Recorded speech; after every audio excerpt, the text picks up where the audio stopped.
أعوذ بالله من الشيطان الرجيم بسم الله الرحمن الرحيم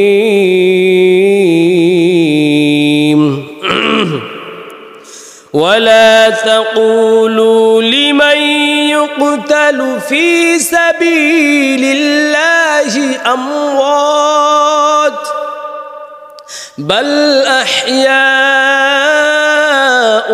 ولكن لا تشعرون আল্লাহ পাক বলছেন জিহাদ এটা হচ্ছে এত মূল্যবান এবং এত সম্মানিত একটা আমল, এত সম্মানিত একটি আমল। আল্লাহ পাক বলছেন পৃথিবীতে কোনো মানুষ যদি মৃত্যুবরণ করে তাহলে সে সম্মানিত, যদি তার আমল থাকে তবে ব্যক্তি মরে যায়। কিন্তু আল্লাহ পাক বলছেন এই পৃথিবীতে একটা মাধ্যমের মৃত্যু আছে, কেউ যদি ওই পথে মৃত্যুবরণ করে তাহলে আল্লাহ পাক বলছেন শোনো, তাহলে পৃথিবীর মানুষ তোমরা তাকে মৃত বলো না, সে মৃত না, সে হচ্ছে জীবিত, কিন্তু তোমরা বুঝতে পারো না। সম্মানিত ভাইয়েরা আমার, আসলে তো ব্যক্তি মৃত্যুবরণ করে সেটা হচ্ছে কি জিহাদের ময়দানে গিয়ে কেউ যদি শাহাদাতের মৃত্যুবরণ করে, শহীদি মৃত্যুবরণ করে। প্রিয় ভাই সকল, তো আল্লাহ পাক তো এখানে বলেছেন সূরাতুল বাকারা 2 নম্বর 154 নম্বর আয়াতে আল্লাহ পাক বলেছেন তাহলে মৃত্যু ব্যক্তি তো মরে যায়, আল্লাহর রাস্তায় কেউ শহীদ হলে তো সে তো মরে যায়, কিন্তু তার সম্মানার্থে আল্লাহ বলছেন সে মৃত্যু না, আমি আল্লাহর কাছে সে সম্মানের রিজিক খেতে থাকে, কিন্তু তোমরা বুঝতে পারো না। আল্লাহ পাক বলেন ولا تقولوا لمن يقتل في سبيل الله أموات بل أحياء ولكن لا تشعرون আল্লাহ বলে বান্দা শোনো, ওয়ালা তাকুলু লিমান ইউকতালু ফি সাবিলিল্লাহি আমওয়াত, কেউ যদি আমি আল্লাহর রাস্তায় শাহাদাতের মৃত্যু বরণ করি, আল্লাহ বলে বান্দা খবরদার খবরদার, এর সম্মান কত জানো, ওই ব্যক্তিকে তোমরা কেউ মৃত্যু বলো না, সে মৃত্যু নয়, বাল্লাহিয়া সে হলো জীবিত, কিন্তু বান্দা ওয়ালাকিন লা তাশউরুন, ওই যে শহীদ হয়ে গেছে ওই ব্যক্তিও মৃত্যুবরণ করে, কিন্তু দুনিয়ার মানুষ তোমরা তা বুঝতে পারো না, সে মৃত্যু না, সে জীবিত, কিন্তু তোমরা বুঝতে পারো না। সম্মানিত ভাইরা আমার, তাহলে বোঝা গেল কি শহীদ হওয়া এবং শাহাদাত বরণ করা একটা সম্মানিত এবং খুব ইজ্জত সম্পন্ন একটি মৃত্যু এবং একটি মাধ্যম। এমনই একটি বর্তমান একটি কথা আপনাদের মনে রাখতে হবে যে জিহাদ যে এই সম্মানিত একটি আমল, এটি কি মানসুখ এবং রহিত হয়ে গেছে কিনা? না, এটা সমস্ত হক্কানি উলামায়ে কেরামের মত হচ্ছে জিহাদ এটা বিলুপ্ত হয়ে যায় নাই, রহিত হয়ে যায় নাই, মানসুখ হয়ে যায় নাই, এটা বহাল আছে। রাসূলুল্লাহ সাল্লাল্লাহু আলাইহি ওয়াসাল্লাম বলেন যে মাযিন ইলা ইয়াউমিল কিয়ামা, জিহাদ এবং জিহাদ যেটা হচ্ছে ইসলামিক পবিত্র জিহাদ, এই জিহাদ কিন্তু বিলুপ্ত হয়ে যায় নাই, এটা হচ্ছে কিয়ামত পর্যন্ত চলমান থাকবে, মানসুখ হয়ে যায় না, এটা আল্লাহর আদেশ। যদিও অনেক মানুষ যারা স্বার্থন্যাসী, যারা ভীতু, যারা ঈমান দুর্বল, তারা বলে জিহাদ রহিত হয়ে গেছে। না, তেমন একটি যুদ্ধ কিয়ামত পর্যন্ত চলতে থাকবে। কিসের জন্য? ইসলাম রক্ষার জন্য, মানুষের ইজ্জত সম্মান, মানুষের সম্পদ রক্ষার জন্য এবং সংখ্যালঘুদেরকে নিরাপত্তা দেওয়ার জন্য, ইসলামকে রক্ষা করার জন্য, পুরা পৃথিবীকে, অশান্তিময় পৃথিবীকে, বিশৃঙ্খলাময় পৃথিবীকে রক্ষার পথে ফিরাতে, শান্তিময় পৃথিবীতে পরিণত করার জন্য যুগে যুগে জিহাদের আদেশ করা হয়েছে, আর কিয়ামত পর্যন্ত এই জিহাদের হুকুম অব্যাহত থাকবে। এমন একটি জিহাদের ভবিষ্যৎবাণী করা হয়েছে রাসূলুল্লাহ সাল্লাল্লাহু আলাইহি ওয়াসাল্লামের জবানে, সেটা হচ্ছে গজওয়াতুল হিন্দ। গজওয়া মানে হচ্ছে যুদ্ধ, আর হিন্দ মানে হচ্ছে আমাদের এই হিন্দুস্তান, অর্থাৎ আগে যে ভারত, পাকিস্তান, নেপাল, ভুটান, আফগানিস্তান মিলে যে একটা পাক ভারত ছিল, অখণ্ড ভারত ছিল, সেটাকে বলা হয় হিন্দ, মানে হিন্দুস্তান। অর্থাৎ হিন্দুস্তানে একটি শেষ যুগে যুদ্ধ হবে, যেটাকে বলা হয় রাসূলের ভাষায়, অর্থাৎ আরবি ভাষায় যেটাকে বলা হয় গজওয়াতুল হিন্দ। এই গজওয়াতুল হিন্দের অস্তিত্ব আছে, এর প্রমাণস্বরূপ ইমাম নাসাই রহমাতুল্লাহি আলাই তার বিখ্যাত গ্রন্থ সুনান নাসাই, এই গ্রন্থের মধ্যে তিনি গজওয়াতুল হিন্দ নামে একটি অধ্যায়, একটি বাব তিনি কায়েম করেছেন, একটি অধ্যায় তিনি রচনা করেছেন, গিয়ে ওখানে 3টা হাদিস পেশ করেছেন। এর মধ্যে উল্লেখযোগ্য, তাহলে কথাটা বুঝতে হবে, গজওয়াতুল হিন্দ মানে হচ্ছে হিন্দুস্তানের যুদ্ধ। আর হিন্দুস্তানের যুদ্ধ হবে কার সাথে? এক দলে থাকবে মুশরিক মূর্তি পূজারী, যারা মূর্তি পূজারী তারা, আর আরেক দলে থাকবে যারা মুসলমান মুমিন আল্লাহওয়ালা, আল্লাহর ভয়ে যারা ভীতু, এরা থাকবে এক পক্ষে। তাহলে শেষ যুগে একটি যুদ্ধ হবে, এই যুদ্ধের নাম হচ্ছে কি? গাজওয়াতুল হিন্দ। এই যুদ্ধে রাসূল সাল্লাল্লাহু আলাইহি ওয়াসাল্লাম ভবিষ্যৎবাণী করেছেন, শেষ যুগের এই যুদ্ধে যারা অংশগ্রহণ করবে আল্লাহ রাব্বুল আলামিন তাদের জীবনের সমস্ত গুনাহ আল্লাহ রাব্বুল আলামিন মাফ করে দিবেন। প্রিয় উপস্থিতি, আসুন এবার আমরা একটু সংক্ষিপ্তভাবে জেনে নিই জিহাদ, এই গাজওয়াতুল হিন্দ, এটা একটু ভালো করে বুঝতে হবে। কেউ বলেছে এই গাজওয়াতুল হিন্দ, সবাই স্বীকার করে এই গাজওয়াতুল হিন্দের অনেক হাদিস বর্ণিত হয়েছে, তার মধ্যে একাধিক হাদিসের মধ্যে একটি হাদিস সবার ঐক্যমতে, একটি হাদিস খুব প্রসিদ্ধ এবং এই হাদিসটি বিশুদ্ধ, সবার ঐক্যমতে বিশুদ্ধ। বাংলাদেশের যত ঘরানার যারা ওলামায়ে কেরাম রয়েছেন সবাই স্বীকার করে গাজওয়াতুল হিন্দের একাধিক হাদিস বর্ণিত হয়েছে, তার মধ্যে অধিকাংশগুলো জয়ীফ, মানে দুর্বল, অধিকাংশগুলো দয়ীফ, কিন্তু একটি হাদিস বিশুদ্ধ, এটা সবার মতে। আর অন্যান্য হাদিসগুলো কারো মতে জয়ীফ এবং কারো মতে সহিহ অথবা হাসান পর্যায়ে। তো আসুন আমরা এর আগে একটু আলোচনা করি যে যেটা সবচেয়ে বিশুদ্ধ হাদিস, এটা বর্ণিত হয়েছে নাসাই শরীফের মধ্যে। গাজওয়াতুল হিন্দ মানে শেষ যুগে একটি চূড়ান্ত যুদ্ধ হবে।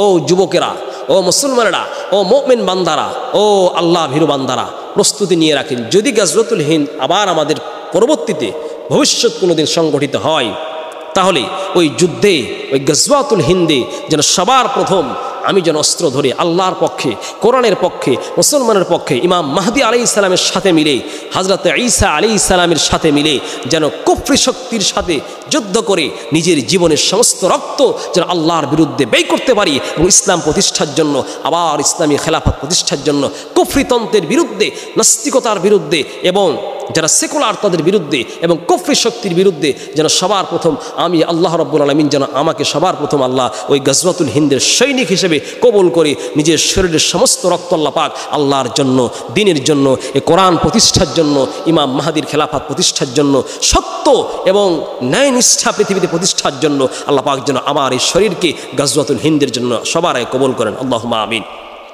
তো আল্লাহ পাক বলছেন, রাসূল সাল্লাল্লাহু আলাইহি ওয়াসাল্লাম বলেছেন যে শেষ যুগে একটি যুদ্ধ হবে, চূড়ান্ত যুদ্ধ। ওই যুদ্ধে শত শত লক্ষ লক্ষ মানুষ নিহত হবে এবং মুসলিম, তাহলে বুঝতে হবে গাজওয়াতুল হিন্দ এটা হবে আমাদের এই হিন্দুস্থানে। কাদের সাথে কার হবে? এক পক্ষে থাকবে আল্লাহর বান্দাগুলি, এক পক্ষে থাকবে ইসলাম, এক পক্ষে থাকবে কুফুর, এক পক্ষে থাকবে মুসলমানেরা, আর এক পক্ষে থাকবে যারা মুশরিক, যারা মূর্তি পূজারী, যারা শিরিকে লিপ্ত, যারা কাফের, যারা মুশরিক, যারা বেঈমান, তারা থাকবে অপর পক্ষে। আল্লাহ পাক তাহলে বুঝলাম হিন্দুস্তানের যুদ্ধ হবে, আর এটা এক পক্ষে আল্লাহর পক্ষ, এক পক্ষে যারা স্বৈরাচার, যারা অন্যায় অবিচারকারী, যারা শিরিক করে, তারা এক পক্ষে থাকবে।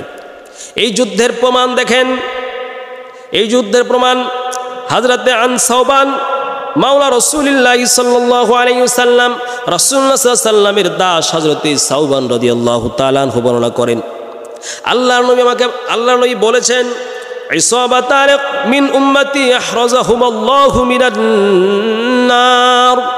গাজওয়াতুল হিন্দ নবীজির কত চমৎকার বক্তব্য, যে হাদিসটি সহিহ সূত্রে বর্ণিত হয়েছে।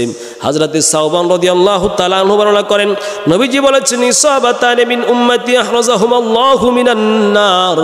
আমার উম্মতের মধ্যে দুইটা দল আছে, আল্লাহ রাব্বুল আলামিন এদেরকে পরিপূর্ণ জাহান্নামের আগুন থেকে নিরাপত্তা দিয়ে আল্লাহ জান্নাতি বানায়া দিবেন। সাহাবায়ে কেরাম জিজ্ঞেস করলেন, সে দলটি কারা? রাসূলুল্লাহ বলেন, যাদেরকে আল্লাহ রাব্বুল আলামিন বিনা হিসাবে জান্নাত দিবেন, জাহান্নামের আগুন থেকে আল্লাহ নিরাপত্তা দিবেন। ও দুনিয়ার বাংলাদেশের, ভুটান, পাকিস্তান, ভারত, সারা বিশ্বের যুবকেরা, অমানুষ কলিজার টুকরা যুবক ভাইরা শুনে রাখেন, জিহাদের স্প্রে অন্তরের মধ্যে লালন করেন, কিয়ামত পর্যন্ত জিহাদ চলবে।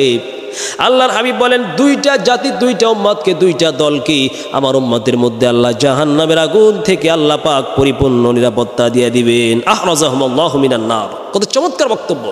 এই জন্য যুবক ভাইরা, গাজওয়াতুল হিন্দ শেষ যুগের যে কুফর এবং মুসলমান যে দুই শক্তির মাঝে যুদ্ধ হবে, আল্লাহর আদেশ পালন করে মুসলমানেরা ও যুবকেরা এই গাজওয়াতুল হিন্দের চেতনা লালন করে। যদি হয়, যদিও কেউ বলেছে যে হয়ে গেছে, কারণ আমাদের এশিয়া মহাদেশে অনেক যুদ্ধ হয়েছে, মোহাম্মদ বিন কাসেম, মাহমুদ সুলতান গজনবী রহমতুল্লাহ আলাইহি, এদের যুগে অনেক যুদ্ধ হয়েছে, কিন্তু যদি নিশ্চিত করে কথা বলা যায় না হয়ে গেছে। রাসূল সাল্লাল্লাহু আলাইহি ওয়াসাল্লাম যারা বলেছেন যুদ্ধ ওই গাজওয়াতুল হিন্দ সংগঠিত হয়ে গেছে, তাদের পক্ষে সরাসরি কোনো কোরআন এবং হাদিসের দলিল নেই। তবে যদি হয় ভবিষ্যৎ, তবে অনেক আলামত এবং অনেক দিক থেকে লক্ষ্য করলে বোঝা যায় যে গাজওয়াতুল হিন্দের সামনে হওয়ার সম্ভাবনা রয়েছে।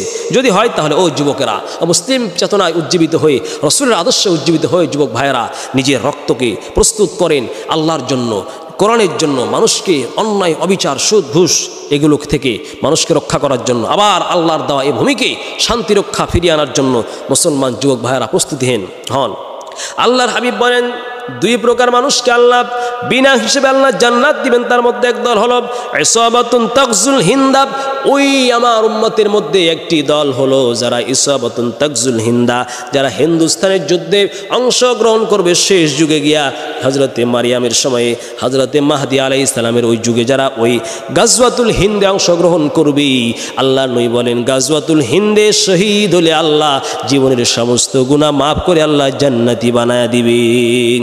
দুই নাম্বার আল্লাহ বলেন, রাসূলুল্লাহ বলেন ওয়াইসাবাতুন তাকুনু মা ঈসা ইবনে মারইয়াম আলাইহিস সালাম, আল্লাহর পয়গম্বর বলেন গাজওয়াতুল হিন্দের পরে যারা ঈসা নবীর সাথে যুদ্ধ করে সারা পৃথিবীর ইহুদি শক্তিকে খান করে দিবে, দাজ্জালকে হত্যা করার জন্য যারা জিহাদ করবে, এই দুই দল মানুষকে আল্লাহ বিনা হিসেবে আল্লাহর জান্নাতে প্রবেশ করায় দিবেন।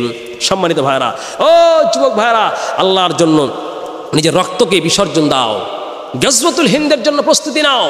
তবে সমূহ সম্ভাবনা যতটুকু বোঝা যাচ্ছে, আপনি দেখেন বর্তমান ভারতে অক্ষ বিল পাশ করে সারা পৃথিবীর মুসলমানদের রক্তক্ষরণ করেছে এই কুফরি শক্তি, এই পত্তলিক হিন্দুত্ববাদীরা।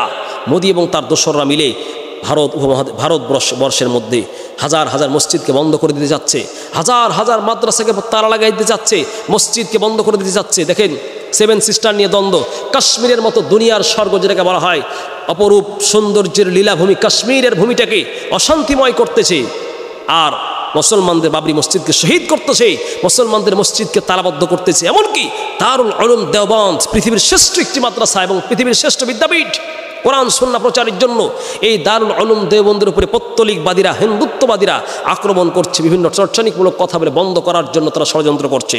মুসলমানেরা প্রস্তুতি হও, আর সারা পৃথিবীর পত্তলিক শক্তি মনে রাখবে, বিশেষ করে ভারতের যারা পত্তলিক শক্তি তোমরা স্মরণ করে রাখো, গাজওয়াতুল হিন্দ যদি অবশ্যই সংগঠিত হয়, যদি না হয়ে থাকে রাসূলের ভবিষ্যৎবাণী, যদি আবার সংগঠিত যুদ্ধ যদি পরে হয়, শেষ যুগে যদি হয়, মনে রাখবে গাজওয়াতুল হিন্দ আসতেছে। দারুল উলুম দেওবন্দের একটা ইট তোমাদের ভাগ্যে যাবে না। একটা ইট যদি দারুল উলুম দেওবন্দের হাত দেওয়ার চেষ্টা করো কুফরি শক্তি, মুশরিক শক্তিরা, হিন্দুত্ববাদীরা, তবে মনে রাখবে দারুল উলুম দেওবন্দের জয়টা ইটকে তুমি ভেঙে টুকরা টুকরা করবে। এই ভারতবর্ষের উপরে আল্লাহর গজব পড়ে ভারতবর্ষকে আল্লাহ পাক খান করে তছনছ করে দিয়ে মোদির এই রাজত্বকে আল্লাহ পাক ধ্বংস করে আবার এই ভারতবর্ষের মাটিতে আবার আল্লাহ পাক ইসলামের কালিমার পতাকা পথ করে আল্লাহ পাক উড়াই দেবেন ইনশাআল্লাহ। এই জন্য বলবো, যারা কুফরি শক্তি আছেন, যারা হিন্দুত্ববাদী আছে, খবরদার মুসলিমদের রক্ত নিয়ে চিনিমিনি খেলার চেষ্টা করবেন না। এবং আল্লাহর ওলি হুসাইন আহমদ মাদানী রহমতুল্লাহ আলাইহি শুয়ে আছে, আনোয়ার শাহ কাশ্মীর রহমতুল্লাহ আলাইহি শুয়ে আছে, আশরাফ আলী থানভী রহমতুল্লাহ আলাইহি শুয়ে আছেন, অসংখ্য নিজামুদ্দিন আউলিয়া, অনেক আল্লাহর ওলিরা এই ভারতবর্ষতে শুয়ে আছে। ভারতবর্ষ স্বাধীন করেছে মুসলমানরা রক্ত দিয়ে, জীবন দিয়ে, জান দিয়ে। ব্রিটিশদের হাত থেকে রক্ত দিয়ে স্বাধীন করতে মুসলমানরা রক্তের মায়া করে নাই, মাতৃভূমির মায়া করে নিজের রক্ত বিলিয়ে দিয়ে ভারতবর্ষকে মুসলমানরা স্বাধীন করেছে, রক্ত দিয়ে মুসলমানরা স্বাধীন করেছে। খবরদার এই ভারতবর্ষকে নিয়ে আজ কুফরি শক্তি, কুফরি বলে বলিয়ান হয়ে আজ হিন্দুত্ববাদীদেরকে বলবো, আপনারা মুসলমানদের এই ভূমিকে নিয়ে 200 বছরের শাসন করেছে মুসলমানরা। শত শত আল্লাহর ওলি শুয়ে আছে ভারতবর্ষের মাটিতে, এবং শত শত মুসলমানদের নিদর্শন রয়েছে ভারতবর্ষের মাটিতে। খবরদার ভারতবর্ষে মসজিদ নিয়ে, মাদ্রাসা নিয়ে, বাবরি মসজিদ নিয়ে ষড়যন্ত্র করেছেন, দারুল উলুম দেওবন্দ মাদ্রাসা নিয়ে ষড়যন্ত্র করবেন না। ষড়যন্ত্র করলে মুসলমানদের রক্ত নিয়ে ষড়যন্ত্র করবেন না। মুসলমানদের রক্ত এত বিষ, মুসলমানদের রক্ত এক ঢোক যদি কুফরি শক্তির অন্তরে ঢুকে, কুফরি শক্তির হাতে লাগে, তাহলে ওই পুরা এলাকাকে, ওই পুরা পৃথিবীকে আল্লাহ পাক কালিমার পতাকা দিয়ে রঙে রঙিন করে দিবেন। বদরের যুদ্ধ আমাদের চেতনা, খন্দকের যুদ্ধ আমাদের চেতনা, ইয়ামামার যুদ্ধ আমাদের চেতনা। খবরদার গাজওয়াতুল হিন্দের অপেক্ষায় থাকা মুসলমানরা। আর কুফরি শক্তি মোদিকে বলো, মনে রাখেন একটা সময় আসবে ভারতবর্ষ থাকবে না, 7 সিস্টার থাকবে না, ভেঙে তছনছ হয়ে যাবে। দারুল উলুম দেওবন্দ মাদ্রাসার একটা ইঁটে যদি হাত দেওয়ার চেষ্টা করেন তাহলে ভারতবর্ষ ভেঙে খান খান করে আবার কালিমার পতাকা ভারতবর্ষের সংসদে উড়বে। ভারতবর্ষের আবার রামনাথ মন্দির ভেঙে খান খান হয়ে মসজিদ প্রতিষ্ঠা হবে। শুনে রাখো, আবার ভারতবর্ষের সংসদ ভবনে, ভারতের সংসদ ভবনে আবার কালিমার পতাকা উড্ডীন হবে। এই জন্য বাড়াবাড়ি করবেন না। গাজওয়াতুল হিন্দ আসছে, মুসলমানরা প্রস্তুতি হয়ে যান। আমার ভাইয়েরা, আজকে আমার যুবক ভাইয়েরা একটু কথা মনে রাখতে হবে। আল্লাহ রাব্বুল আলামিন জিহাদের ময়দানে গাজওয়াতুল হিন্দের আলাদা আল্লাহ পাক ফজিলত বর্ণনা করেছেন, বিশেষ করে গাজওয়াতুল হিন্দ। এমনিতে আল্লাহর রাস্তায় শহীদ হলে এত মর্যাদা। আল্লাহর হাবিব বলেন, আনিল মিকদাব ইবনে মাদি কারিবা রাদিয়াল্লাহু তাআলা আনহু ক্বালা রাসূলুল্লাহ সাল্লাল্লাহু আলাইহি ওয়াসাল্লাম, যুবকদেরকে বলবো জিহাদের চেতনা লালন করেন এবং জিহাদি বলে বলিয়ান হওয়ার চেষ্টা করেন। জিহাদিরা সন্ত্রাসবাদী নয়, জিহাদি হচ্ছে সন্ত্রাসবাদীকে দমন করে, সন্ত্রাসবাদীকে রুখে দিয়ে পৃথিবীতে আবার ইসলামী খেলাফত প্রতিষ্ঠা, ইসলামী শান্তি প্রতিষ্ঠা, ইসলামী রাজ প্রতিষ্ঠা, কোরআনের রাজ প্রতিষ্ঠার জন্য এবং সারা পৃথিবীকে, অশান্তিময় পৃথিবীকে অশান্তি বিলুপ্ত করে আবার আল্লাহ পাকের রহমতের বারিধারা বর্ষণ করার জন্য একটি মাধ্যম হচ্ছে আল্লাহর রাস্তায় জিহাদ করা। আল্লাহর পয়গম্বর বলেন, লিশ-শাহীদি ইনদাল্লাহি সিত্তু খিসালিন, শাহাদাত যারা বরণ করবে, যারা শহীদ হবে আল্লাহর রাস্তায়, আল্লাহর পয়গম্বর বলেন শহীদের মর্তবা আল্লাহ এত দিয়েছেন। পয়গম্বর বলেন কেউ যদি আল্লাহর রাস্তায় শহীদ হয়, আল্লাহর রাস্তায় শাহাদাত বরণ করে, আল্লাহর পয়গম্বর বলেন এমন 7টি, এমন 6টি পুরস্কার আল্লাহ ওই বান্দাকে দিবেন যা কোনো অন্য মানুষকে আল্লাহ তাআলা দিবেন না। আল্লাহ নবী বলেন ইগফারু ফি আমওয়ালি দাফআতিন, আল্লাহর পয়গম্বর বলেন শহীদ কোন ব্যক্তি যদি আল্লাহর রাস্তায় শহীদ হয়, শহীদ আল্লাহর রাস্তায় শহীদ হওয়ার জন্য যদি একটা ফোঁটা রক্ত যদি বিলায় দেয়, পয়গম্বর বলেন যেই ব্যক্তি আল্লাহর রাস্তায় শহীদ হবে, শহীদের জন্য শহীদ যখন একটা সবার প্রথমে তার শরীর থেকে যখন পবিত্র রক্তটা জমিনে পড়বে, পয়গম্বর বলেন ও শহীদ, ও যুবক, যদি হযরতে আলীর মতো, যদি হযরতে হামজা রাদিয়াল্লাহু তাআলা আনহুর মতো আল্লাহর জন্য, আল্লাহর রাস্তায় জিহাদের জন্য রক্ত দাও, পয়গম্বর বলেন ইগফারু ফি আউয়ালি দাফআতিন, শহীদের একটা রক্ত জিহাদের ময়দানে একটা রক্তের কোনা পড়া মাত্রই পয়গম্বর বলেন আল্লাহ তাআলা বলেছেন তাহলে ওই শহীদের প্রথম একটা রক্তের কণা ঝরা মাত্রই জীবনের সমস্ত গুনাহ আল্লাহ মাফ করে দিবেন। সুবহানাল্লাহ। 2 নম্বর আল্লাহ বলেন ওয়া তারা মাকাদাহু আমিনাল জান্নাহ, শহীদ যখন সবার প্রথম শহীদ যখন ইন্তেকাল করবে, শহীদ যখন তার নিজের আত্মারা যখন বিলিয়ে দিবে আল্লাহর রাস্তায় শাহাদাতের ময়দানে, আল্লাহর পয়গম্বর বলেন জান্নাতে কোন স্থান আল্লাহ তাকে দিবে। শহীদ ব্যক্তি যখন শাহাদাতের ময়দানে, যুদ্ধের ময়দানে আল্লাহর জন্য যখন জীবন দিবি, সবার প্রথম আল্লাহ রাব্বুল আলামিন জান্নাতের স্থানটাকে তার জন্য ধরবে আর বলবে বান্দারে দেখো দেখো এই স্থান আমি আল্লাহ তোমার জন্য বরাদ্দ করেছি। সুবহানাল্লাহি বিহামদি। আল্লাহ বলেন ওয়ায়ুজারু মিন আযাবিল কবরি, আল্লাহ পাক রাসূলুল্লাহ সাল্লাল্লাহু আলাইহি ওয়াসাল্লাম বলেন শহীদের জন্য আল্লাহ রাব্বুল আলামিন কবরের মধ্যে যে আযাব হবে, কবরের প্রথম যে আযাব, আল্লাহ তাআলা শহীদের কবরের আযাবকে আল্লাহ পাক মাফ করে দিবেন। ওয়া ইয়ামানু মিনাল ফাযাইল আকবার, আর আল্লাহ বলেন চূড়ান্ত যখন কিয়ামতের ভূমিকম্পন শুরু হবে, ওই ভূমিকম্পন থেকে আল্লাহ পাক ওই শাহাদাতের মর্তবাকারীকে রক্ষা করবেন। পয়গম্বর বলেন ওয়ায়ুদু আলা রাসি তাজুল আকারিল ইয়াকুতাতু, আল্লাহ পাক বলেন শোনো বান্দা মিনহা খায়রুম মিনাদ দুনিয়া ওয়া মা ফিহা, আল্লাহ পাক জান্নাতের মধ্যে ইয়াকুতের এমন একটা টুপি শাহাদাতের এই শহীদের মাথায় আল্লাহ পরায় দিবেন। পয়গম্বর বলেন মিনহা খায়রুম মিনাদ দুনিয়া ওয়া মা ফিহা, এই যে জান্নাতের মধ্যে তাকে আল্লাহ ইয়াকুতের একটা টুপি পরায় দিবেন, এই টুপিটার দাম নবী বলেন সারা পৃথিবী যত টাকা দাম হবে, শাহাদাতের শহীদদের মাথায় যে একটা টুপি পরানো হবে ওই টুপিটার দাম আল্লাহর কাছে হাজার হাজার গুণ বেশি। সুবহানাল্লাহ। পয়গম্বর এরপরে ওয়ায়ুজাওয়াজু ইসনাতাইন ওয়া সাবঈনা যাওজাম মিনাল হুরিল ঈন। আল্লাহ রাব্বুল আলামিন জান্নাতের মধ্যে এমন 72টা হুর আর হুর গিলমান, জান্নাতের হুর তাদেরকে দেওয়া হবে শহীদ ব্যক্তিকে। আল্লাহর পয়গম্বর বলেন, ওই হুরগুলি, জান্নাতের হুরগুলি এত সুন্দর, এ যুবক কত দুনিয়ার নারী গাড়ি বাড়ি দিকে দেখার জন্য দৌড়ায় যাও, ওই নারীর চোখে ময়লা হলে আর কিন্তু ভালো লাগে না, তোমার একটু অসুস্থ হলে নারী তোমাকে ছেড়ে পালায়া যাবে, দুনিয়ার প্রেমিক প্রেমিকায় মত্ত হয়ে পাগলা হয়ে দৌড়ায়া যাও, এ যুবক পয়গম্বর বলেন এমন 70টা 72টা হুর একজন শহীদ ব্যক্তিকে দিবি। ওই দুনিয়ার ওই হুরগুলো যদি দুনিয়ায় একটা বার থুতু নিক্ষেপ করতো, দুনিয়া সমস্ত দুনিয়া আতরের সুঘ্রাণে সুগন্ধিত হয়ে যেত, সুগন্ধিত হয়ে যেত। সুবহানাল্লাহ। এই যুবক ভাইরা, ওই জন্য দুনিয়ার এই পচা দুর্গন্ধ নগ্ন খারাপ বেহায়া এই দুনিয়ার হুরগের মানদের দেখে পাগল না হয়ে, দুনিয়ার নারীদের দেখে পাগল না হয়ে, প্রেম প্রীতিতে আবদ্ধ না হয়ে, আল্লাহর প্রেমে উজ্জীবিত হয়ে শাহাদাতের অমীয় সুধা পান করার চেষ্টা করেন। আল্লাহর 72 জন হুর গেলমান নিজ হাতে বানানো এমন হুর এমন গেলমান যাদেরকে দেখা মাত্র জান্নাতীদের চেহারাগুলি পরিবর্তন হয়ে যাবে। সুবহানাল্লাহ। ওয়াইশাফাউ ফি 70 মিন আকারিবিহি। পয়গম্বর বলেন যে আল্লাহর রাস্তায় শহীদ হবে, এই শহীদ ব্যক্তিকে আল্লাহ পাক বলেন, শহীদ ব্যক্তির বংশের মধ্য থেকে 70 জন মানুষকে আল্লাহ পাক ক্ষমতা দিবেন। ও শহীদ রে, তোমার আব্বা আম্মার জন্য তুমি কষ্ট বয়ে এনেছো, তোমার মা তোমাকে কষ্ট লালন করেছি, তুমি দুনিয়ার সাধারণ মৃত্যুতে না গিয়া আমার জন্য নিজের দিলের শরীরের তাজা রক্ত বিলাইয়া দিয়েছো। আমি আল্লাহ তোমার বংশে থেকে আজকে 70 জন মানুষকে তোমাকে সুপারিশ করার ক্ষমতা দিয়ে দিলাম। সুবহানাল্লাহ। এই জন্য মুসলমান ভাইরা ও যুবকেরা, শাহাদাত এবং শহীদ এই দুইটা খুব সম্মানিত মৃত্যু, এটার জন্য আকাঙ্ক্ষা লালন করেন।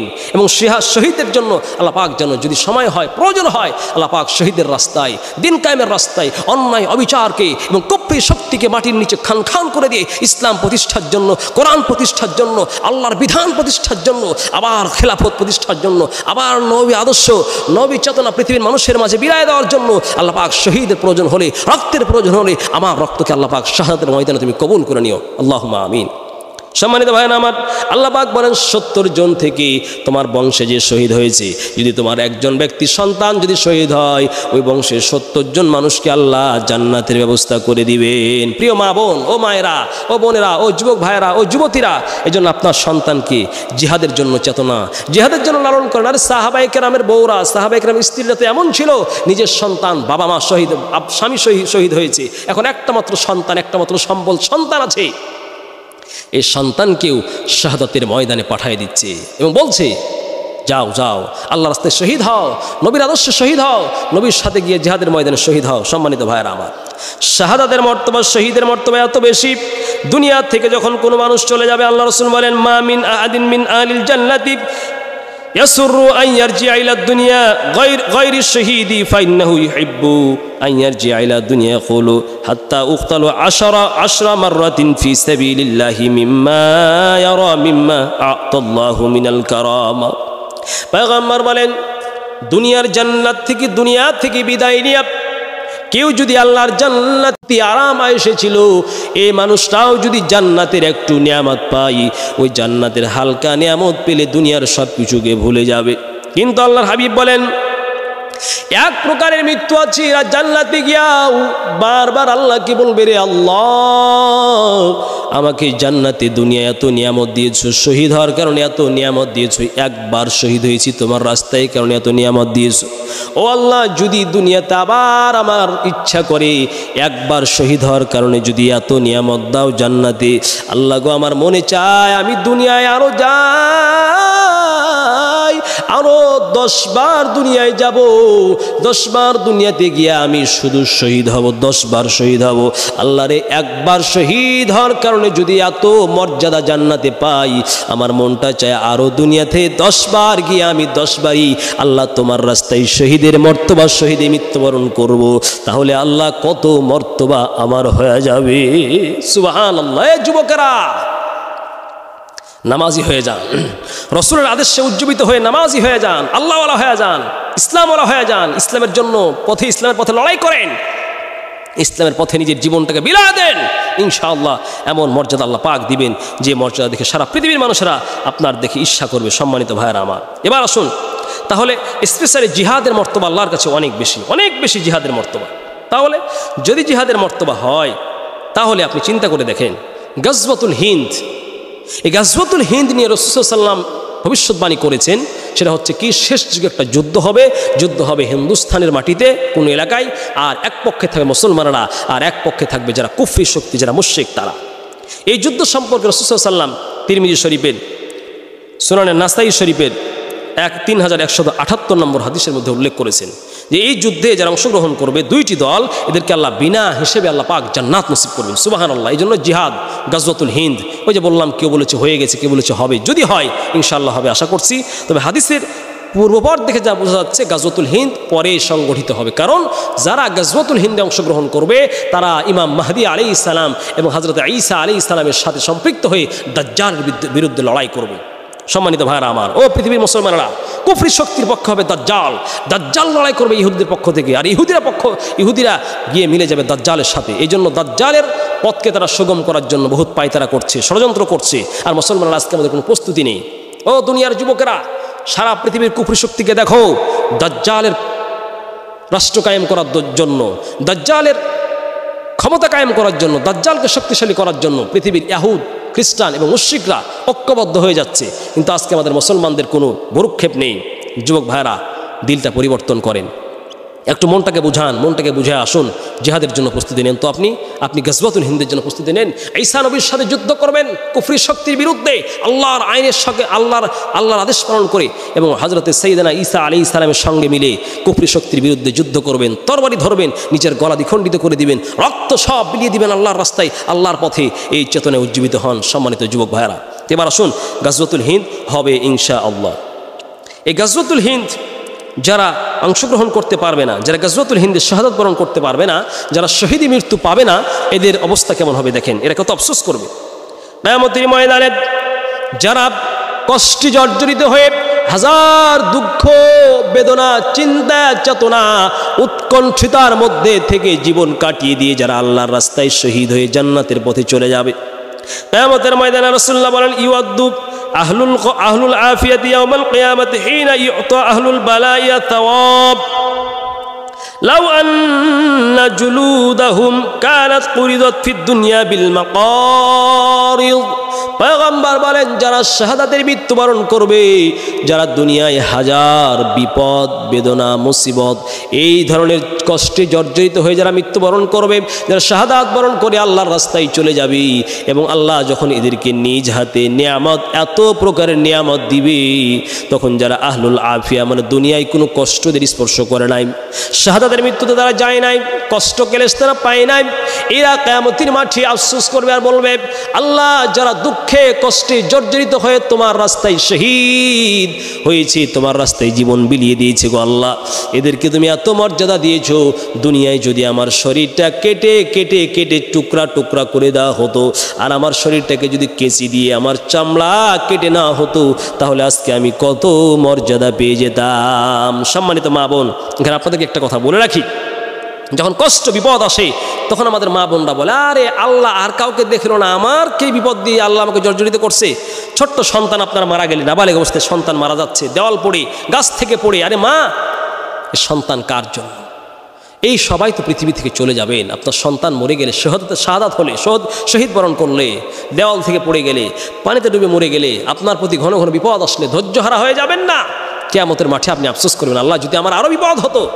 এজন্য যদি কথা বলেন যে আল্লাহ বিপদ খেলে আমাকে দিলা, আমারই চোখে দেখলা, আমার গরুটা মরে গেল, আমার ছাগলটা মরে গেল, আমার জমির ধান ডুবে গেল, বন্যায় ডুবে গেল, আমার বিপদ, এত বিপদ, অত বিপদ, ও মা একটু ধৈর্য ধারণ করে, যাকে আল্লাহ পছন্দ করেন তাকে আল্লাহ বিপদ দেন। এই বিপদ আপনার ইবাদতের খাতায়।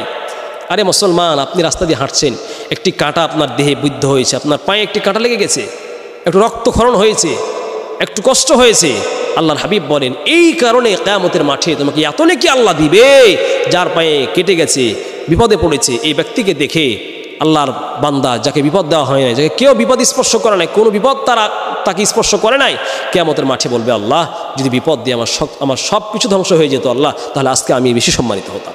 এই জন্য মায়েরা আমার, বোনেরা আমার, এই কষ্ট পেয়ে ধৈর্য ধারণ করবেন। যা ধৈর্য হচ্ছে এমন একটা ইবাদত যেটা মানুষকে আল্লাহ পাকের বেশি নিকটবর্তী করে দেয়।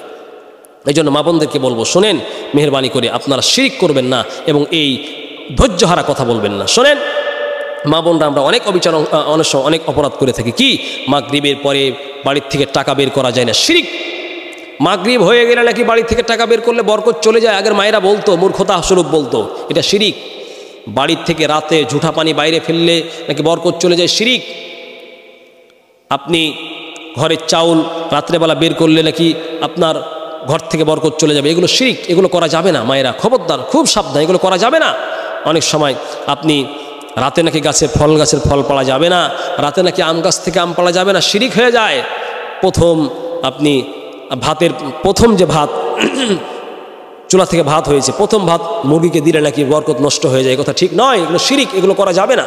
এই জন্য ইসলামী জ্ঞান অর্জন করেন। বলছিলাম যে শাহাদাতের মর্তবা অনেক অত্যাধিক মর্যাদাপূর্ণ। আসেন এবার আমরা শুনি গাজওয়াতুল হিন্দের খুব ফজিলত এবং খুব মর্যাদা। আসুন, রাসূল সাল্লাল্লাহু আলাইহি ওয়াসাল্লাম বলছেন যে গাজওয়াতুল হিন্দ এটা এমন একটা যুদ্ধ যা শেষ যুগে হবে। রাসূলুল্লাহ বলেন, আহরাজাহুমুল্লাহু মিনান নার, এই গাজওয়াতুল হিন্দে যারা অংশগ্রহণ করবে এদেরকে আল্লাহ পাক বলেন এদেরকে জাহান্নামের আগুন থেকে আল্লাহ পাক মুক্তি দিয়ে দিবেন।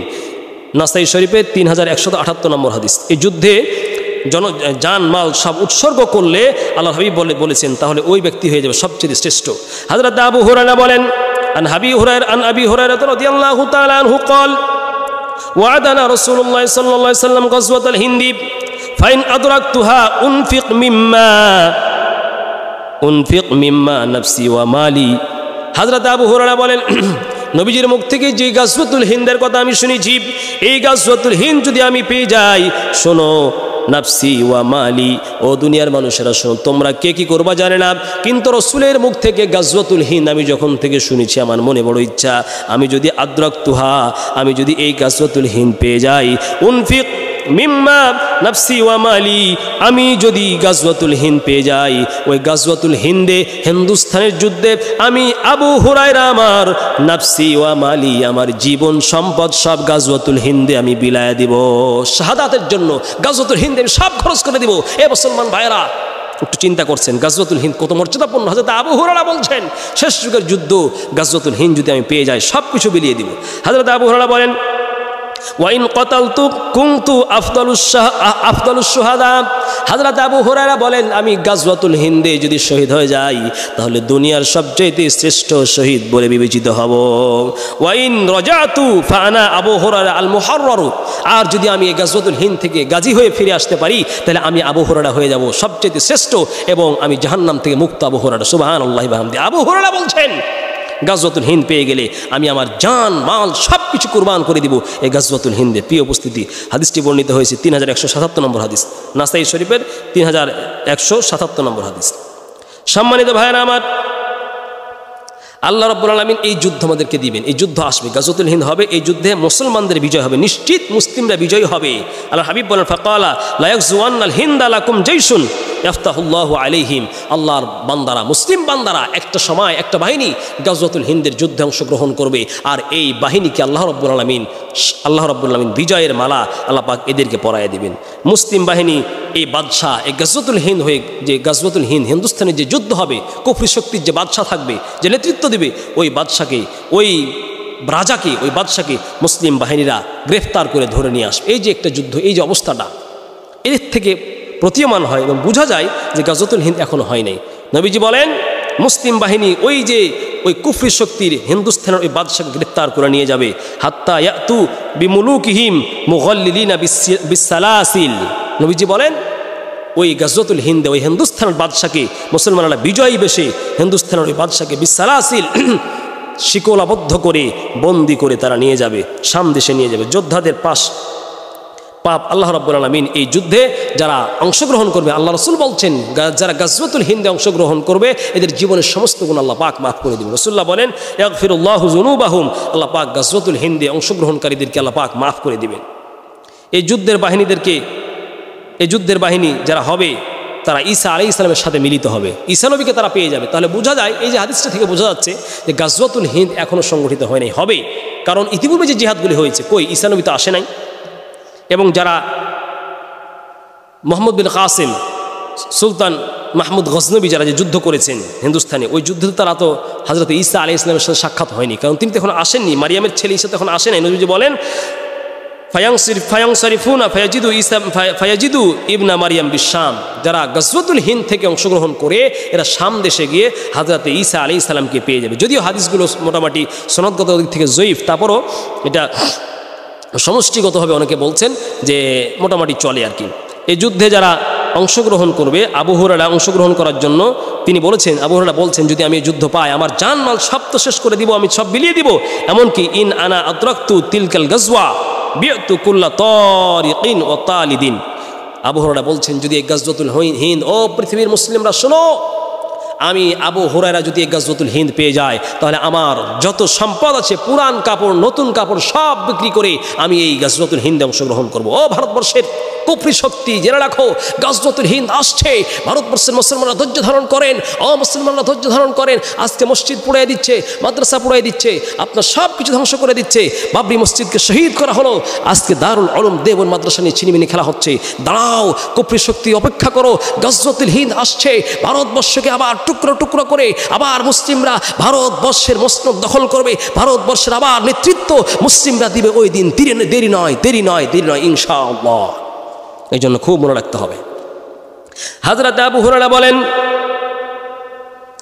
তিনি বলছেন, আবু হুরায়রা বলছেন, রাসূলুল্লাহ আমি যদি গাজওয়াতুল হিন্দ পেয়ে যাই, আর গাজওয়াতুল হিন্দের পর যখন হযরত ঈসা নবী আসবে, ঈসা নবীর সাথে, কারণ যারা গাজওয়াতুল হিন্দে অংশগ্রহণ করবে হিন্দুস্তানের যুদ্ধে, তাদের পরে ঈসা নবী পৃথিবীতে আসবে। হযরত আবু হুরায়রা বলেন, আল্লাহর নবী গো, আমি গাজওয়াতুল হিন্দে যদি শহীদ অংশগ্রহণ করতে পারি, আর যদি আমি গাজী হয়ে থাকতে পারি, তাহলে ঈসা নবীর সাথে সাক্ষাৎ হবে। ও নবী গো, আমি ঈসা নবী আমাদের নবী, আপনার সোহবত পেয়েছি। আমি আবু হুরায়রা আপনার সাহাবী। যদি আমি আবু হুরায়রা গাজওয়াতুল হিন্দে অংশগ্রহণ করে যদি আমি ঈসা নবীর সাথে সাক্ষাৎ করতে পারি, কদ সাহিবতুকা ইয়া রাসূলুল্লাহ, ক্বালা ফাতাবাসসামা রাসূলুল্লাহ সাল্লাল্লাহু আলাইহি ওয়াসাল্লাম ওয়া যাহিকা। আবু হুরায়রা বলেন, নবী গো, আমার মনে বড় আশা, যদি আমি গাজওয়াতুল হিন্দে অংশগ্রহণ করি, আর যদি আমি ওই হিন্দের যুদ্ধে অংশগ্রহণ করে যদি আমি যদি শাহাদাত বরণ করি, তাহলে শাহাদাত বরণ করলাম। আর যদি আমি গাজী হয়ে ফিরে যেতে পারি বা ফিরে যাই, তাহলে আমি আমাদের নবী হযরত ঈসা আলাইহিস সালামকে গিয়া বলবো, আমি আবু হুরায়রা আপনাদের নবী, আখিরি জামানার নবী মুহাম্মাদের সোহবত প্রাপ্ত একজন সাহাবী। আল্লাহু আকবার, কি তামান্না! আল্লাহর নবী হযরত আবু হুরায়রার কথা শুনে বললেন, ফাতাবাসসামা রাসূলুল্লাহ সাল্লাল্লাহু আলাইহি ওয়াসাল্লাম যাহিকা। আল্লাহর নবী মুচকি হাসলেন এবং হেসে বললেন, ও আবু হুরায়রা, মাশাআল্লাহ, তোমার চেতনা তো অনেক বেশি। কিন্তু আল্লাহর নবী বললেন, ক্বালা হায়হাতা, হে আবু হুরায়রা, তবে গাজওয়াতুল হিন্দ তো অনেক দেরি আছে।